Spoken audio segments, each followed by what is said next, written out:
tubahe ikaze muri Amahoro Street Quiz yacu uyu munsi, aho tugiye kuganira na bamwe mu batega moto bakatubwira amwe mu makosa akorwa n'abamotari ndetse tukibukiranya n'uburenganzira bwabo igihe batwawe n'abo bamotari. Nahe makosa ubona umumotari yagutwaye akora? Ikosa rya mbere umumotari akora ni umuvuduko aba afite. Irya kabiri ni ukuriya agenda cyane muri ambutiyaje akatakata mu binyabiziga. Nahe makosa ubona umumotari yagutwaye akunze gukora?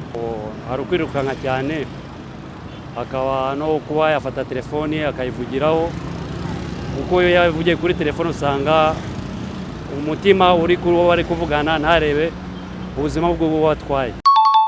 Nayahe makosa ubona iyo umumotari agutwaye akora ukabona ateye impungenge?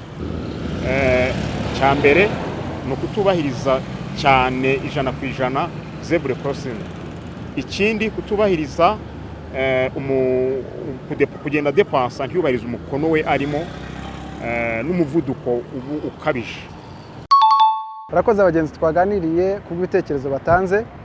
Igihe uteze umumotari mugiye gutangira urugendo, zirikana ko mugenzi ufite uburenganzira bwo kumubaza amakosa atandukanye akorera mu muhanda ashobora kubateza impanuka, harimo nko kugenda avugira kuri telefone, kurenza umuvuduko wagenwe, kugenda adepasa ibindi binyabiziga mu buryo butari bwo, kutubahiriza zebra crossing n'irindi kosa ryose ushobora kubona ryaba intandaro y'impanuka.